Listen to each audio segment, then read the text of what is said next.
She was just a shadow in a cheap apron, invisible, disposable.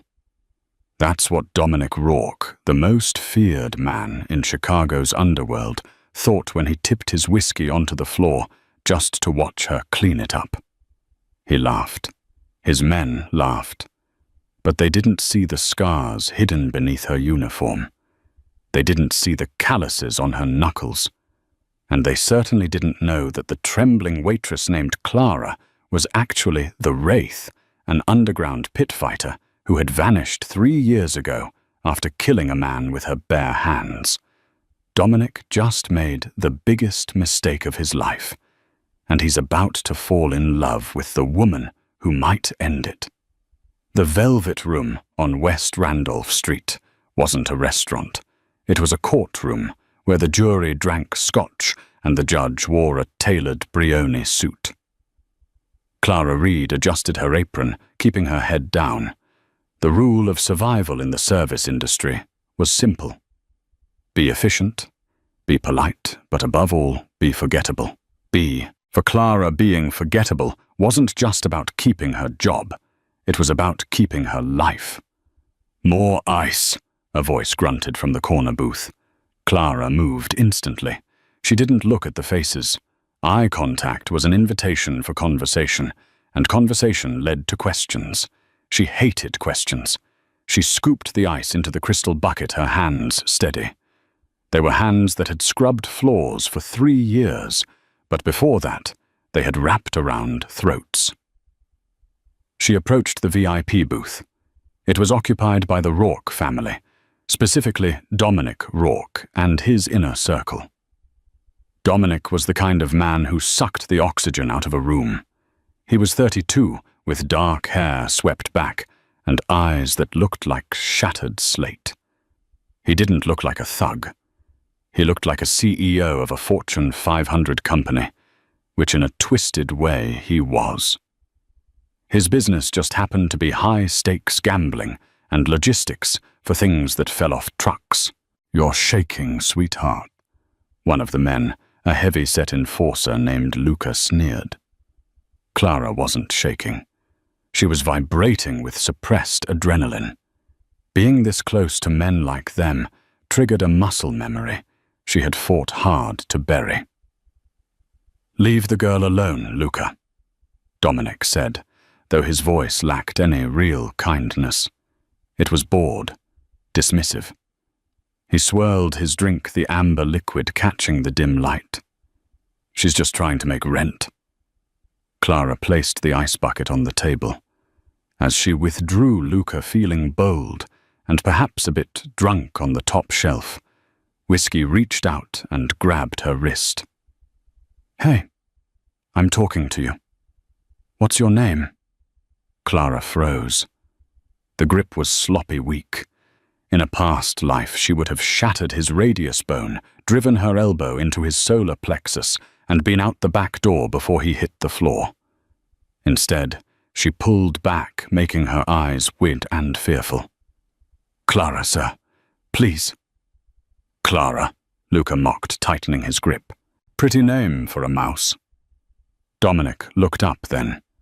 For the first time, he actually saw her. He saw the fraying collar of her uniform, the messy bun, the lack of makeup.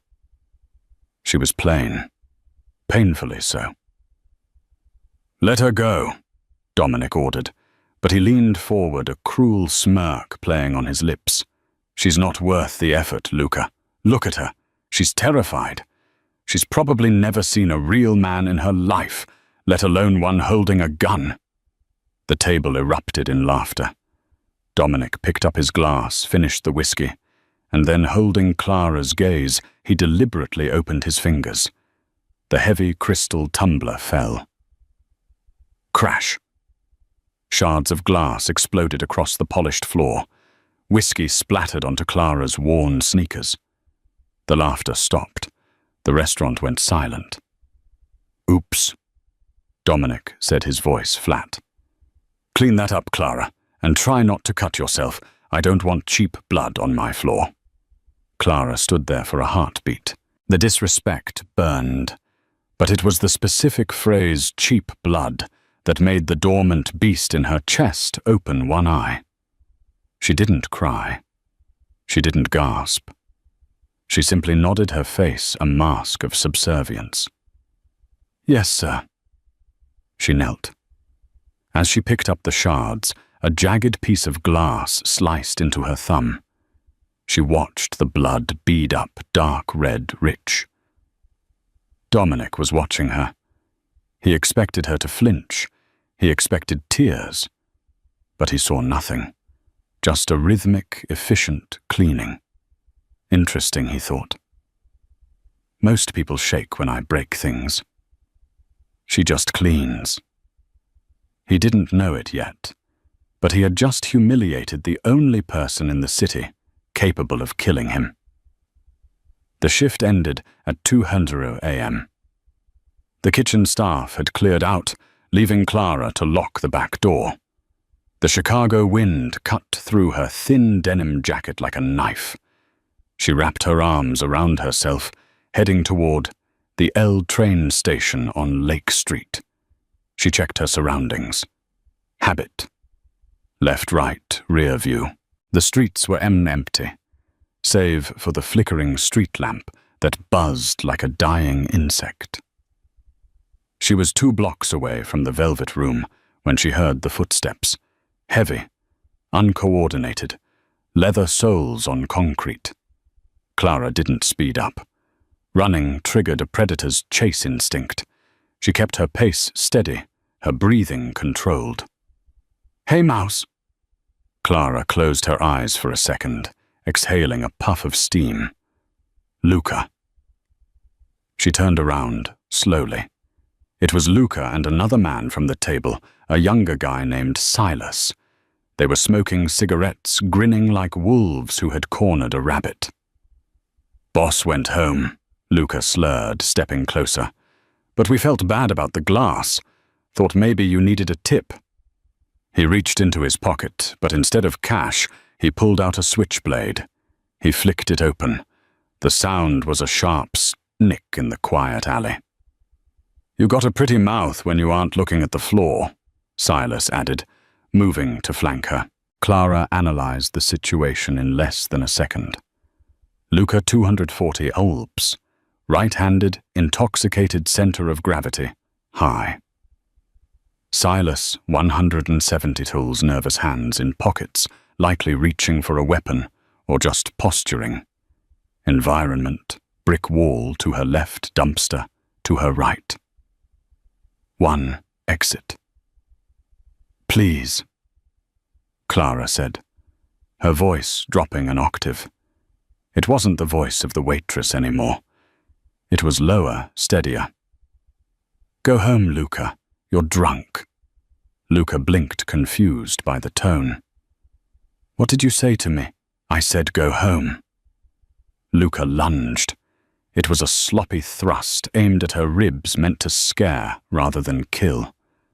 Clara didn't think. The mouse vanished. She sidestepped with a fluidity that defied physics. Her left hand shot out, catching Luca's wrist. She didn't just block it. She twisted it against the joint. There was a sickening pop. Luca screamed, dropping the knife. Before the scream could fully leave his throat, Clara spun, driving her heel into his kneecap. The structural damage was instant. Luca collapsed like a folding chair. Silas stared, his mouth open. The shy waitress was gone. Standing in her place was a woman with cold, dead eyes and a stance that was perfectly balanced. "You—" Silas stammered, fumbling for his gun. Clara was on him before he cleared the holster. She closed the distance, grabbed his hair, and slammed his face into the brick wall. Thud. He crumpled to the ground, unconscious. Silence returned to the alley. Clara stood over them, her chest barely rising. She looked at her hands. They weren't shaking anymore. "Damn it," she whispered. She had broken cover. She quickly wiped the handle of Luca's knife with her sleeve, tossed it into the dumpster, and checked their pockets. She took their phones' standard protocol to prevent immediate calls and smashed them on the pavement. She was about to run when she felt it. A gaze. She looked up toward the fire escape of the building opposite the alley. Standing there, shrouded in the shadows of the iron railing, was a figure. The ember of a cigar glowed bright orange, then faded. Dominic Rourke. He had been watching. He had seen everything. Clara's heart hammered against her ribs, harder than it had during the fight. If Dominic knew what she could do, he would look into her past. And if he looked into her past, he would find the bodies. She pulled her hood up and sprinted into the night, vanishing into the darkness. Up on the fire escape, Dominic took a slow drag of his cigar. He looked down at his two best enforcers, groaning in a heap of broken bones, defeated by the mouse in under 10 seconds. A slow, terrifying smile spread across his face. "Well," Dominic whispered to the smoke, "it seems the waitress has a secret." The next day, Clara debated running. She had a go bag hidden under the floorboards of her studio apartment in the Pilsen neighborhood. Cash, 2 fake passports, a burner phone. But running meant starting over, again, and she was tired, so tired. Maybe he didn't see she lied to herself. Maybe it was too dark. She went to work. The Velvet Room was buzzing with the lunch rush. Clara tried to make herself invisible again, but the air felt heavy. Every time the door opened, her muscles tensed. At 100 p.m., the music stopped. The manager, a nervous man named Mr. Henderson, walked into the kitchen. He looked pale. "Clara," he squeaked. You're requested at table 1. Table 1. The boss's table. Clara wiped her hands on her apron. She took a deep breath, visualizing a calm ocean, and walked out. Dominic was there, alone this time. No Luca, no Silas, just him, a plate of untouched risotto and a file folder. He didn't look up as she approached. "Sit." "I'm on the clock, sir. I can't. I bought the restaurant an hour ago." Dominic interrupted, finally looking at her. His eyes were predatory, amused. "So technically you work for me now. Sit." Clara sat. She kept her back straight, her hands in her lap. Dominic slid the file folder across the table. "Luca is in surgery. Reconstructive work on his knee. Silas has a concussion. They told me they were jumped by a rival gang. 4 guys with bats." Dominic leaned back, studying her face. "But I know they weren't jumped by a gang. They were jumped by a girl wearing size 6 sneakers." Clara remained silent. Deny until death. That was the rule. "I don't know what you're talking about," she said softly. Dominic laughed. It was a dark, rich sound. "I watched you, Clara, or whatever your name is. I saw the wrist lock, Krav Maga, or maybe Sistema. It was too messy for judo, too efficient for a bar brawl." He opened the folder. It was empty. "This is your file," he said. "Clara Reed, Social Security number issued 3 years ago. No credit history before 2022. No high school yearbook photos. No family. You popped into existence out of thin air." He closed the folder with a snap. "Who sent you?" His voice dropped, losing the amusement. It became the voice of the Mafia Don. "Are you working for the Russians, the Triad?" "I'm just a waitress," Clara insisted, though she knew the game was up. "A waitress who breaks 240-pound men like twigs." Dominic stood up, walking slowly around the table until he was standing behind her chair. He leaned down, his lips inches from her ear. She could smell his cologne, sandalwood, and gunpowder. "I have enemies, Clara. A lot of them. If you are an assassin sent to kill me, you should have done it last night in the alley." "I'm not an assassin," Clara said, her voice hard. She turned her head, meeting his gaze. "I just want to be left alone." "Too bad," Dominic whispered, "because you just became the most interesting thing in my city." He straightened up and adjusted his cuffs. "You're done waitressing. As of this moment, you are promoted." Clara blinked. "Promoted to what?" "My personal security detail," Dominic said, a wicked grin returning. "I have a meeting tonight with the cartel. It's going to be dangerous, and since you broke my best bodyguard, you're going to replace him." "I refuse," Clara said, standing up. "Refuse, and I send your photo, your real photo, to every contact I have at the FBI, Interpol, and the Underground, whoever you're running from. I'll make sure they find you by morning." Clara felt the blood drain from her face. He had her. He didn't know who she was, but he knew she was hiding. And he held the spotlight. "What time is the meeting?" she asked, her voice like ice. Dominic checked his watch. "Be out front in an hour." "And Clara?" He looked her up and down, his eyes lingering on her figure, seeing the strength she tried to hide. "Wear something that allows for movement. I have a feeling you're going to need to break a few more bones tonight." The car was a matte black SUV armored to withstand high-caliber rounds. Clara sat in the back, opposite Dominic. She had changed into black cargo pants, combat boots, and a fitted black turtleneck. She looked less like a waitress and more like what she was, a weapon. Dominic watched her from over the rim of his tablet. "You look comfortable." "I look like a target," Clara muttered, scanning the passing city blocks. They were heading south toward the shipyards. "Where are we going?" "Meeting a man named Vernon Krov," Dominic said. "He moves product through the Great Lakes. We have a dispute regarding territory." "And you expect trouble?" "With Vernon, always." Dominic set the tablet down. "You still haven't told me your real name." "Clara is fine." "Liar." "Murderer," she shot back. Dominic chuckled. "Touché. But I kill for business. You kill for survival.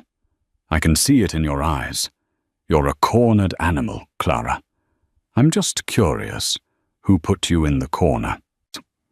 The car slowed to a halt in front of a rusted warehouse. Rain had started to fall, slicking the pavement. "Stay close," Dominic commanded, opening the door, "and don't speak unless I tell you to." They walked into the warehouse. It was dimly lit, smelling of diesel and fish. In the center, under a single hanging bulb, stood Vernon Krov. He was a giant of a man, flanked by 6 armed guards.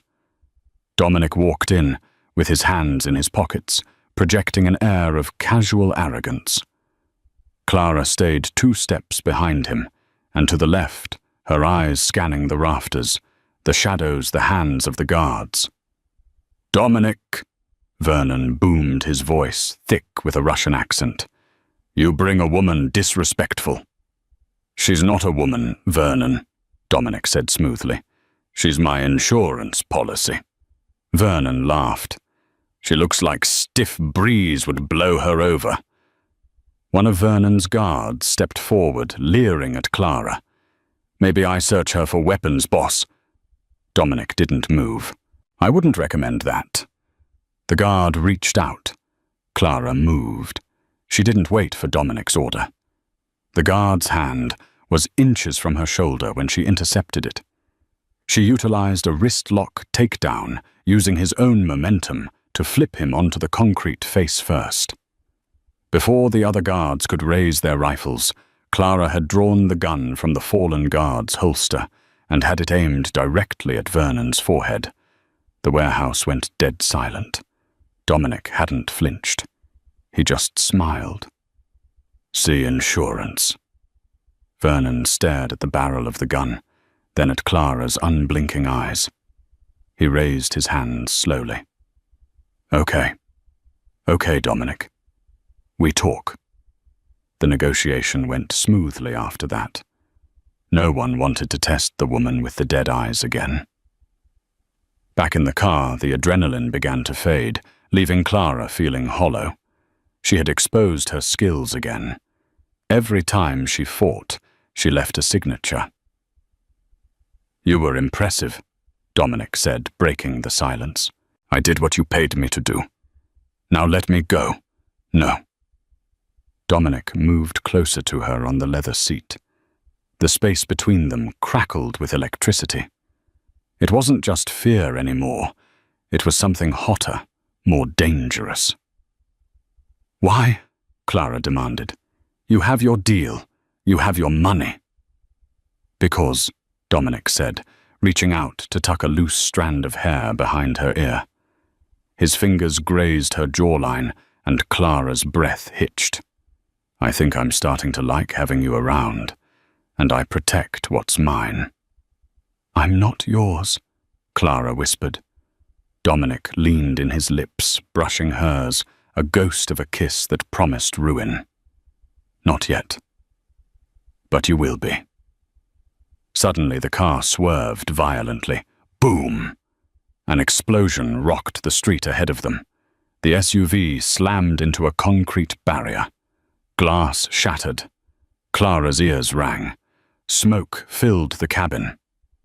Dominic! She screamed. She looked over. Dominic was slumped against the door, blood trickling from his temple. The door on her side was ripped open.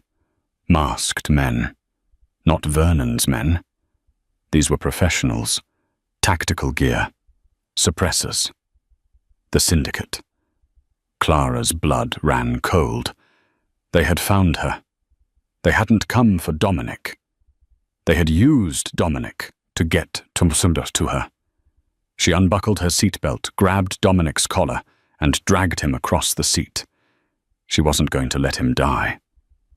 Not today. Wake up, boss, she hissed, slapping his cheek. Time to fight. The world was smoke-screaming tires and the staccato rhythm of suppressed gunfire. Clara dragged Dominic out of the sheltered side of the ruined SUV. He was groggy, blood streaming down the side of his face from the impact, but he was conscious. Can you walk? She demanded, hefting his arm over her shoulder. The sheer weight of him was immense, but adrenaline was a powerful drug. Yeah, Dominic gritted out, stumbling.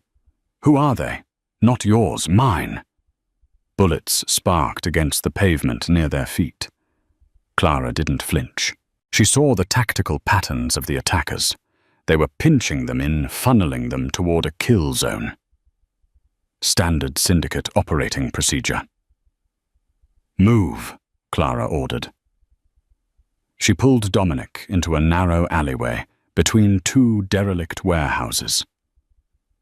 3 men in tactical gear rounded the corner. They raised their weapons. Clara shoved Dominic behind a dumpster and drew the pistol she had taken from Vernon's guard earlier. She didn't hesitate. 3 shots, 3 bodies hit the wet pavement. Headshots, clean, efficient, terrifying.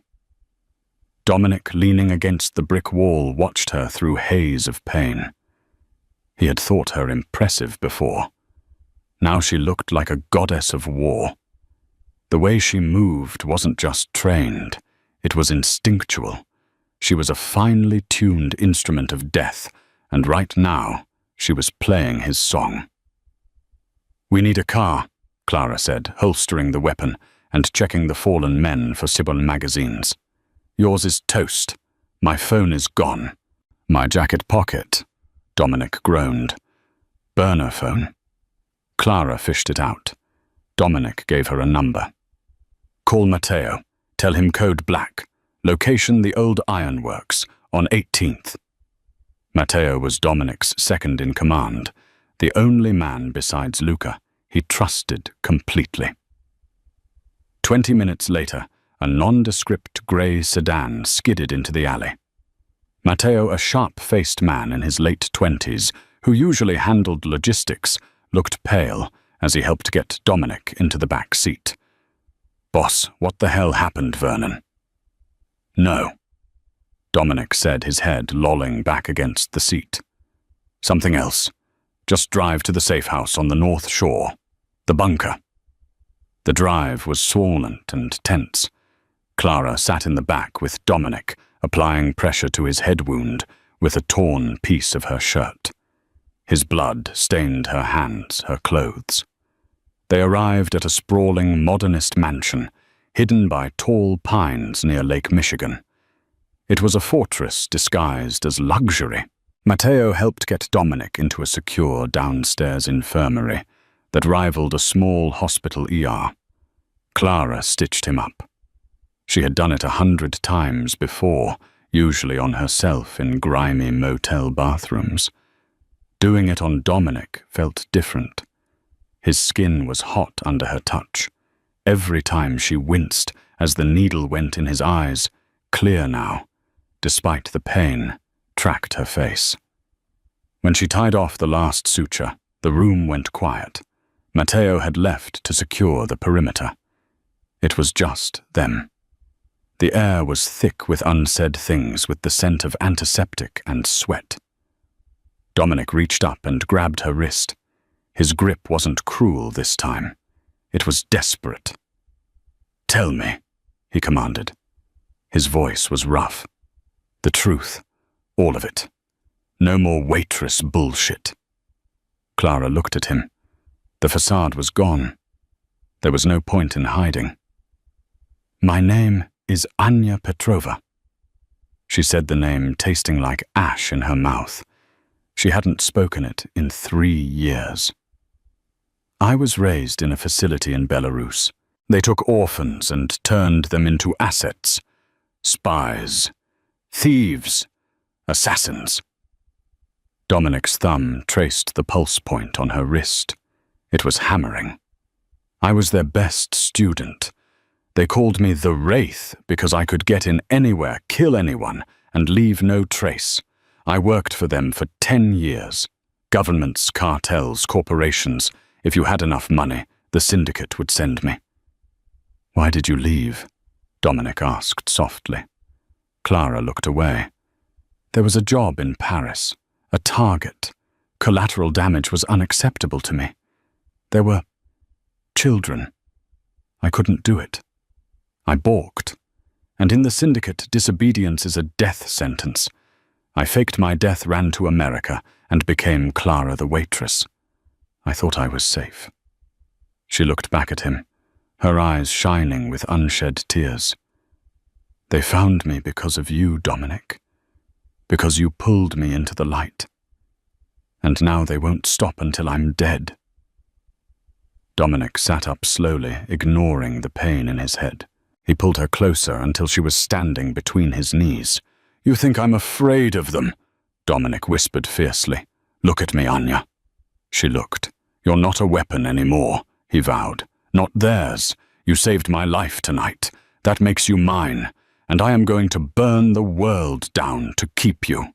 He kissed her. It wasn't gentle. It tasted of blood and desperation, and a promise of violence.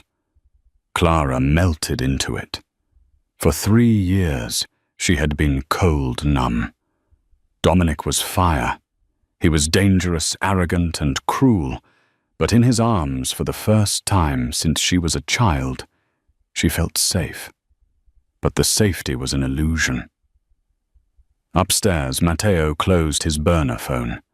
He looked at the security monitors, showing the perimeter of the estate. He typed a text message. "The package is secure at the North Shore location. The woman is with him. Send the cleaning crew." The attack came at dawn. Clara and Dominic had fallen asleep on the infirmary cot, fully clothed, her head on his chest. The sound of the proximity alarm shattered the silence. "They're here," Clara said, instantly awake. She was already moving toward the weapons locker Dominic had shown her. She tossed him a Sig Sauer P226 and grabbed a carbine for herself. "How?" Dominic snarled, checking the magazine. "Nobody knew about this place except you, me, and—" He stopped. The realization hit him harder than the car crash. "Matteo," he whispered. "The driver?" Clara asked. "My right hand. The man I trusted with my life." Dominic's face hardened into a mask of pure, icy rage. The betrayal stung more than the physical wounds. In his world, loyalty was the only currency that mattered. Matteo had just bankrupted him. "We need to get to the garage," Dominic said. "There's an underground tunnel that leads to the boathouse on the lake." They moved through the mansion, which was rapidly filling with smoke and Syndicate operatives.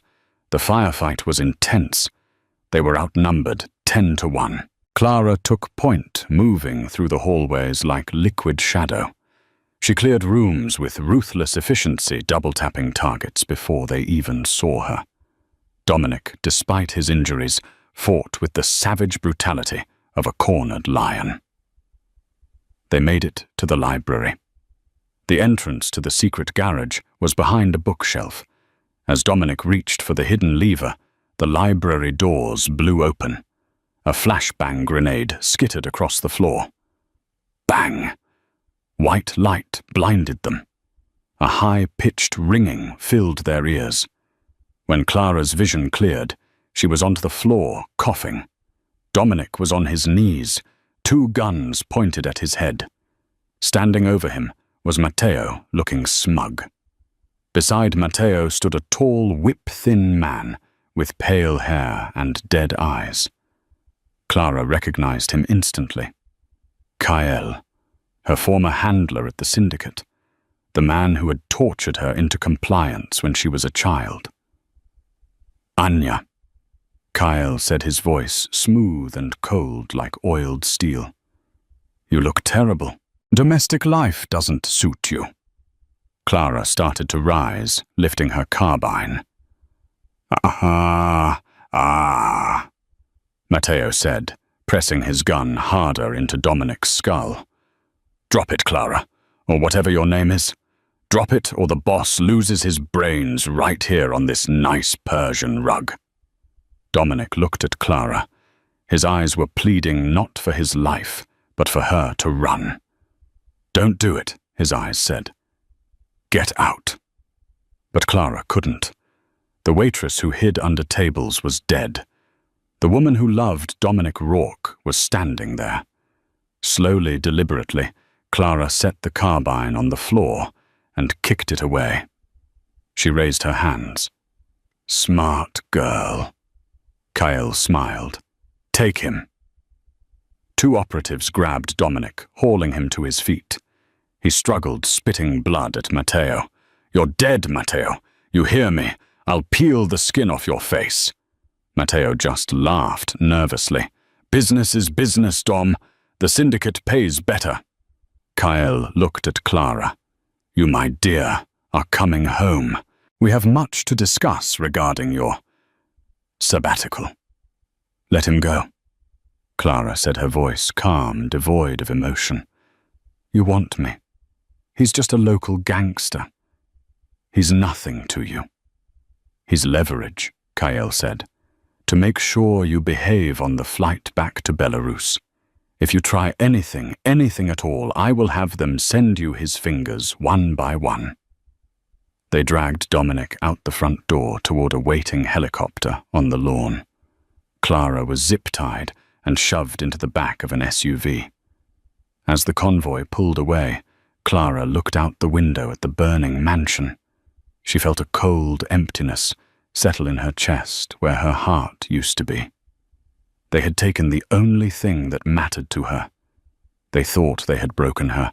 They thought they had the Wraith captured. They were wrong.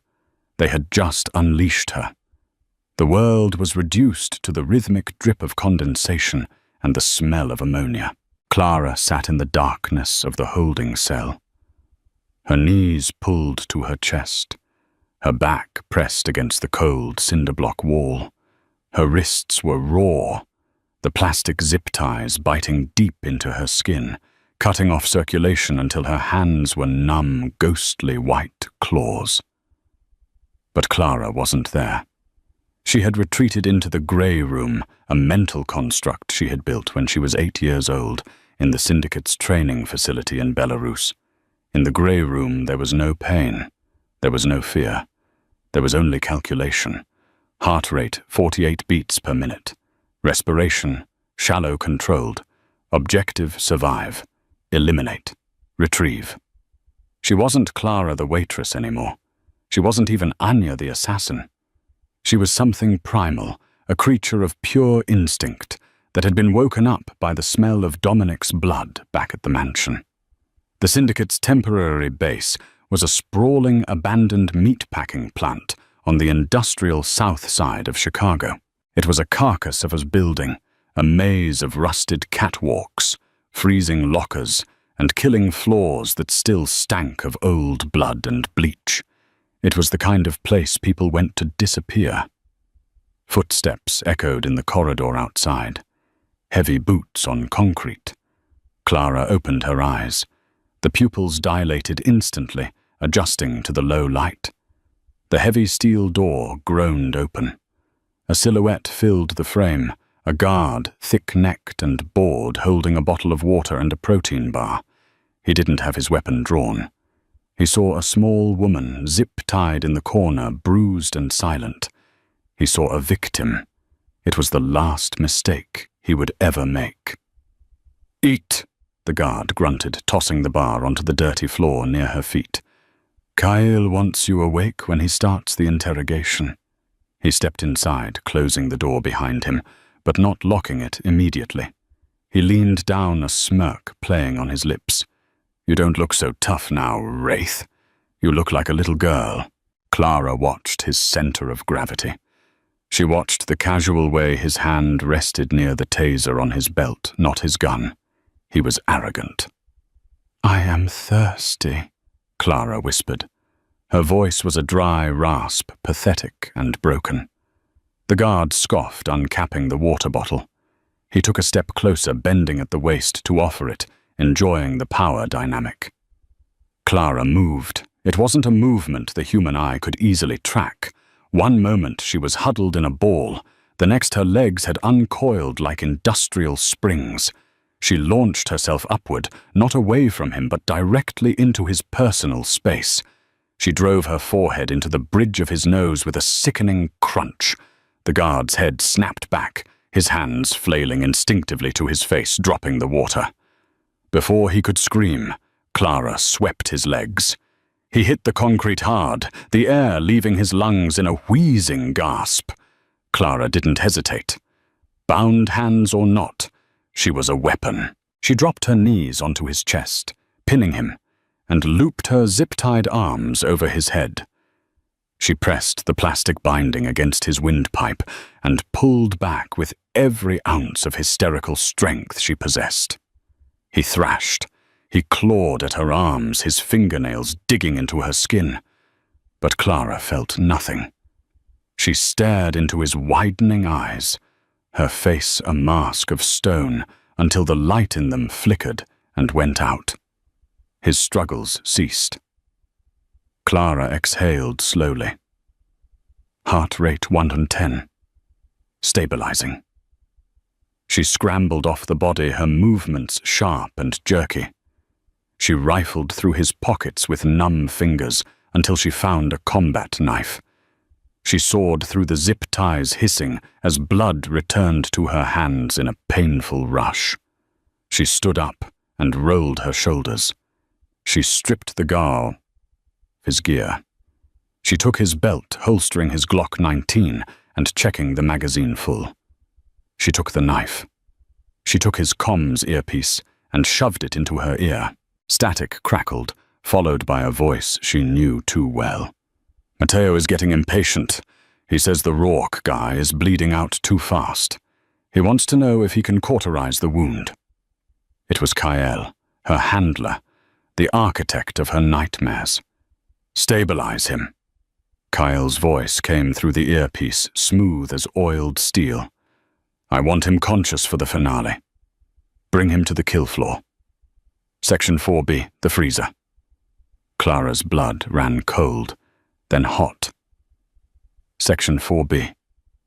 She slipped out of the cell, moving into the corridor. She didn't run. Running made noise. She flowed. She stuck to the shadows, moving heel to toe to silence her boots. The plant was a labyrinth of rusted machinery and hanging chains. Clara climbed a maintenance ladder, ascending to the catwalks high above the main floor. From here, she was a spider in the web. She looked down and saw patrols moving in grid patterns. They were professionals, Syndicate shock troops, but they were looking for a prisoner on the run. They were looking for someone fleeing the building. They weren't looking for someone hunting them. Clara moved across the catwalks, bypassing 2 guards who were smoking near a ventilation fan. She could have killed them, but death was a currency she had to spend wisely tonight. Every gunshot was an alarm bell. She reached the heavy industrial doors marked 4B. Frost clung to the hinges. The air radiating from the room was arctic. She found a ventilation grate overlooking the room. She peered through the slats. The room was massive, a cathedral of cold. Meat hooks hung from ceiling tracks like iron stalactites.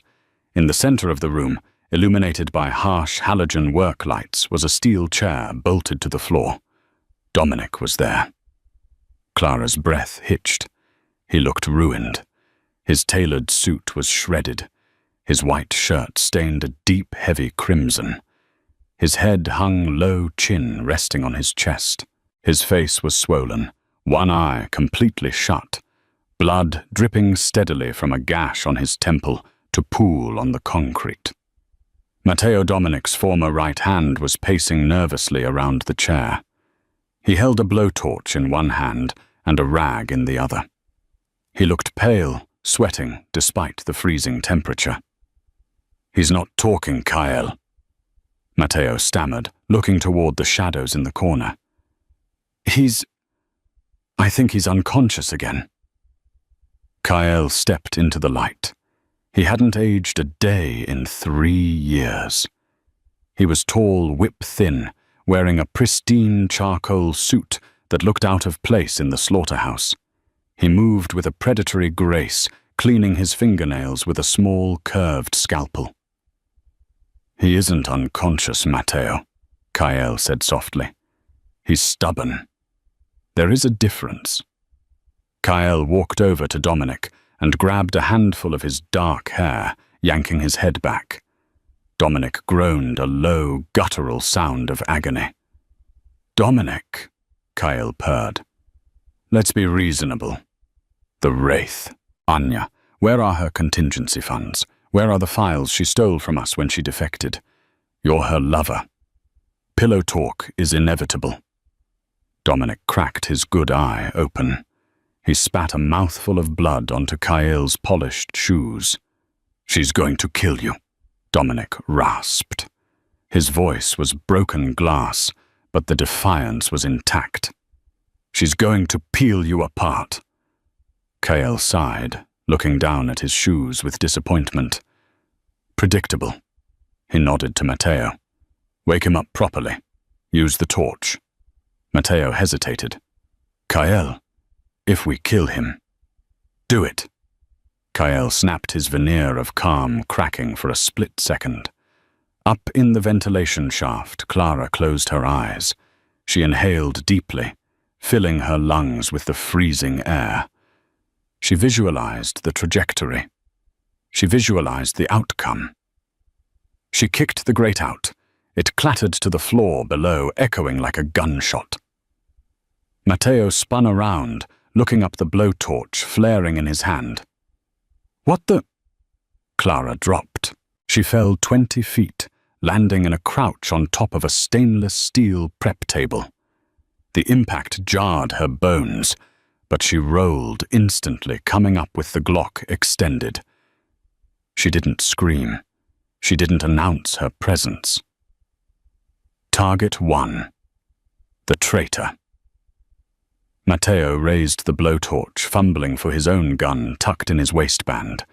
He was too slow. He had always been a logistics man, not a soldier. Bang! The shot was deafening in the enclosed space. The bullet caught Matteo in the throat. He dropped the torch, clutching his neck, as bright arterial spray painted the frost-covered floor. He collapsed, gurgling, staring at Clara with wide, confused eyes. As he died, Clara didn't watch him fall. She was already pivoting. Target 2, the monster. Kyle was faster, much faster.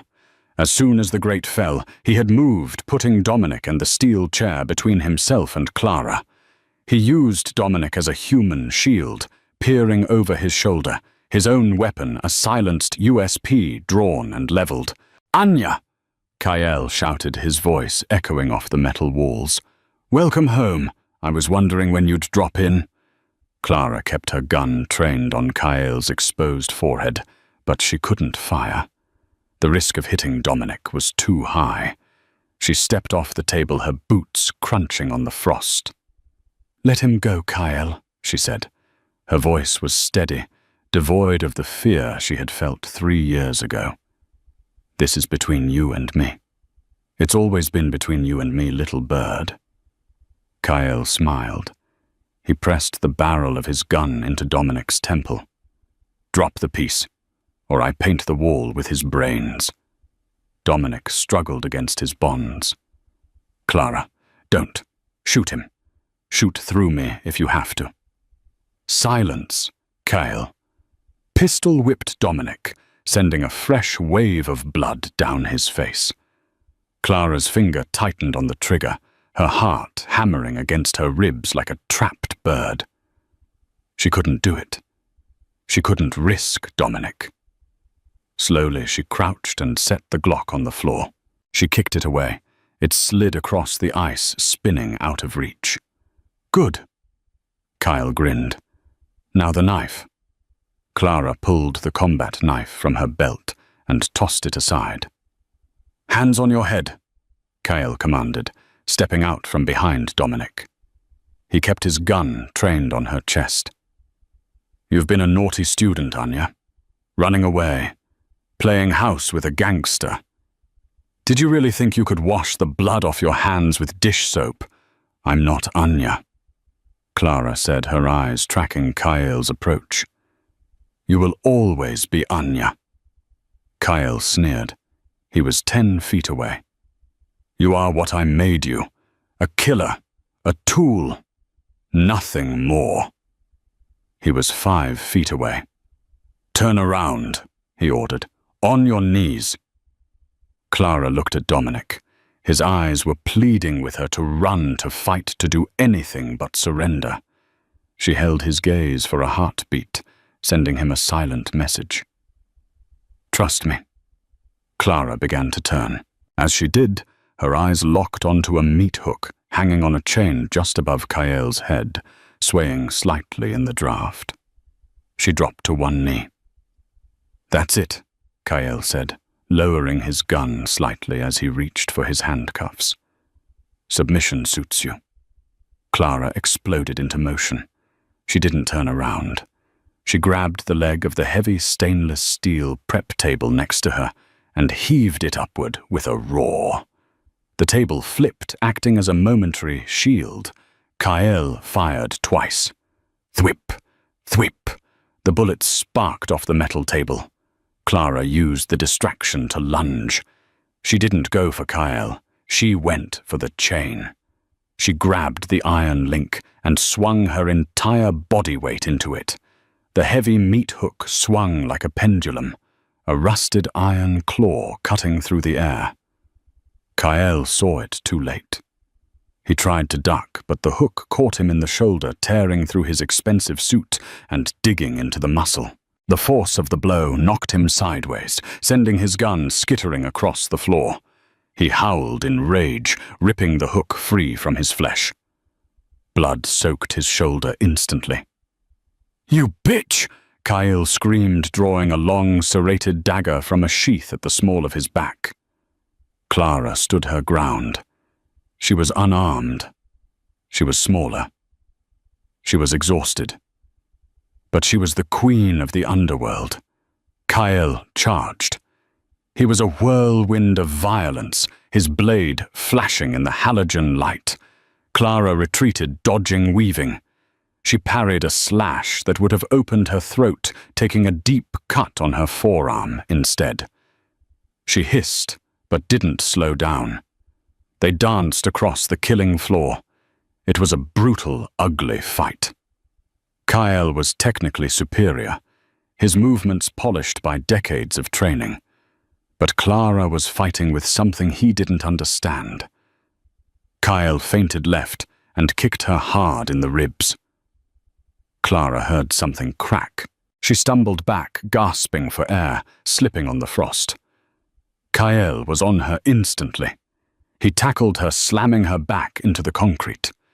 He pinned her arms with his knees, raising the dagger high for the killing stroke. "I made you," Kyle screamed. His face twisted into a mask of pure hate.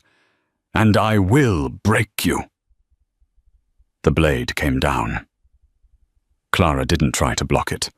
She bucked her hips, throwing Kyle's balance off by a fraction of an inch. The knife plunged into the concrete right next to her ear, sparks flying. Before he could pull it out, Clara drove her thumbs into his eyes. It was a dirty, desperate move, one forbidden in the sparring rings of the Syndicate. But there were no rules here. Kyle shrieked, reeling back his hands, flying to his face. Clara scrambled out from under him. She didn't run. She grabbed the fallen blowtorch that Matteo had dropped. She ignited it. The blue flame hissed to life. Kyle was swinging blindly, his eyes streaming tears and blood. "Where are you? I'll kill you." "I'm right here," Clara said coldly. She swung the heavy canister of the blowtorch like a club. It connected with Kyle's jaw with a bone-shattering crack. Kyle spun around, dazed, falling to his knees. He looked up, his vision blurry, trying to focus on the woman standing over him. Clara stood silhouetted against the harsh lights. She looked like an avenging angel, battered and bloody, holding the blue flame like a sword. "You didn't make me," Clara whispered, her voice trembling with the weight of her truth. "You just stole my life, and I'm taking it back." Kyle tried to reach for his dropped knife. "Anya, please." "My name," she said, raising the torch, "is Clara." She swung the torch down.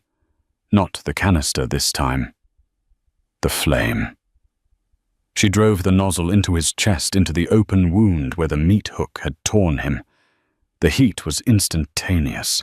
The scream that tore from Kyle's throat was inhuman, a sound that would haunt the nightmares of anyone who heard it.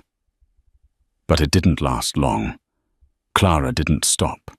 She channeled every year of torture, every night of fear, every drop of blood she had spilled for them, and she burned it all away. When Kyle finally stopped moving, Clara let the torch drop. It clattered on the floor, the flame sputtering out. Silence returned to the freezer. Heavy, suffocating silence. Clara stood there, her chest heaving, her hands shaking uncontrollably.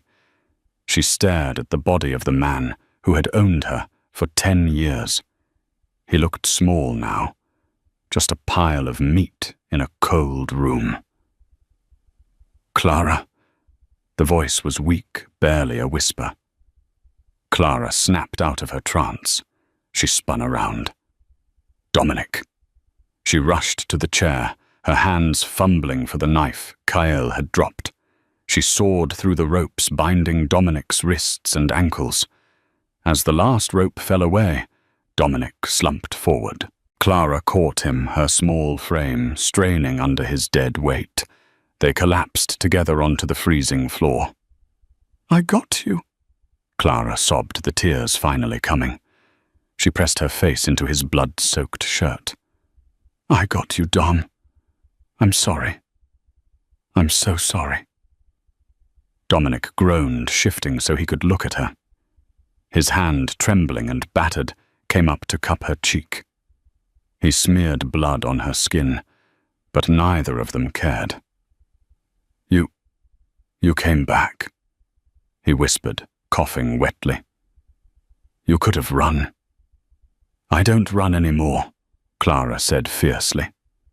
She ripped a strip of fabric from her shirt and pressed it against the gash on his temple. "You burned him," Dominic said, a ghost of a smile touching his swollen lips. "Remind me, never to piss you off." Clara let out a wet, choked laugh. "Come on, we have to go. More might be coming." "I can't walk," Dominic admitted, grimacing as he tried to shift his legs. "Kyle, he did a number on my knee." "Then I'll carry you," Clara said, and she meant it. She pulled his arm over her shoulder. "On 3. 1, 2, 3. With a grunt of effort, she hauled him up. Dominic cried out, his face going grey, but he found his footing on his good leg. Leaning heavily on her, they began the slow, agonizing shuffle toward the exit. They passed Matteo's body. They passed Kael's body. They moved out of the freezer and into the warmer air of the corridor. The contrast made Clara dizzy. Her adrenaline was fading, leaving behind a crushing exhaustion and the sharp sting of her own wounds. "Where are we going?" Dominic asked, his voice slurring slightly. "My old apartment," Clara gritted out, navigating them toward the loading dock. "The floorboards. I have cash. Passports. A medical kit." "No passports," Dominic muttered. "Not leaving Chicago." Clara stopped for a second, looking at him. "Dominic, they know who we are. The Syndicate won't stop." Dominic stopped her, forcing her to look at him. He leaned against a rusted pillar, swaying, but his eyes burned with that familiar, arrogant fire. "We cut off the head," Dominic said. "Kael was the head of North American operations. Without him, they're blind. Chaos." He gripped her shoulder. "This is my city, Clara, and now it's yours too. We don't run. We rebuild. We make them afraid to ever come back." Clara looked at him. She saw the madness in his eyes, but she also saw the strength. He wasn't just a gangster. He was a king refusing to abandon his throne, and he was offering her the crown. She thought about the years of hiding, the cheap aprons, the fear of eye contact, the loneliness. Then she looked at the man bleeding onto the concrete beside her, the man who had been willing to die rather than give her up. Clara tightened her grip on his waist. "Okay," she whispered. "We stay." They reached the loading dock doors. Clara kicked the bar and the door swung open. The morning sun hit them like a physical blow. It was blinding golden and clean. The air smelled of ozone and city dust, not blood and bleach. The sound of distant traffic, the heartbeat of Chicago washed over them. Clara took a deep breath, filling her lungs with the free air. She was bruised, cut, burned, and exhausted. She was a murderer. She was a liar. But as she walked Dominic Rourke out into the light, she realized something else. For the first time in her entire life, she was free. "Clara?" Dominic asked, squinting in the sunlight. "Yeah. I think I need that whiskey now." Clara smiled, a real smile, one that reached her eyes. "I'm buying," she said. Together they limped away from the slaughterhouse, leaving the ghosts of their pasts to rot in the dark, walking toward a future that was dangerous, uncertain, and entirely their own. 3 weeks later. The Velvet Room had been reopened. The glass floor was repaired. The clientele, was the same rich, powerful, dangerous men in expensive suits. But something had changed. The air in the restaurant was different. Dominic Rourke sat in his usual corner booth. He still had a slight limp, and a faint scar ran through his left eyebrow, giving him an even more menacing appearance. He wasn't alone. Clara sat beside him. She wasn't wearing an apron. She wore a tailored black silk blouse and trousers that cost more than her old apartment. Her hair was down, cascading over her shoulders, and her eyes, once lowered in submission, scanned the room with the sharp, assessing gaze of a queen surveying her court. There was no more hiding. The city knew. The whispers had spread like wildfire. Dominic Rourke hadn't just survived a war with the international Syndicate. He had won it thanks to the woman at his side. The Wraith. A nervous waiter approached the table, a new hire, young and terrified. "Mr. Rourke, Miss Reed, can I get you anything?" Dominic didn't answer immediately. He reached out and took Clara's hand, interlacing their fingers on the tabletop. The diamond ring on her finger caught the light, sparkling dangerously. He looked at Clara, a small, possessive smile on his lips. "What do you want, my love?" Clara looked at the waiter, then gave Dominic a slow, knowing smile that promised trouble later that night.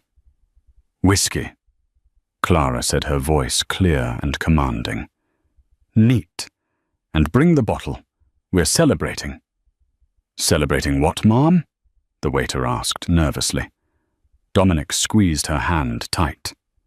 "Survival," he said, "and the beginning of a very interesting partnership." The waiter scurried away. Dominic and Clara looked at each other. They were both monsters in their own way, forged in violence and trauma. But they had found the one person in the world whose darkness matched their own. And in that darkness, they had found a strange, unbreakable kind of light. They owned the city now. And God help anyone who tried to take it from them. Thanks for listening to this story. If you enjoyed this Mafia romance saga hit, that like button hard, and don't forget to subscribe and ring the bell so you never miss a new story. What did you think of Clara's transformation? Let me know in the comments below. See you next time.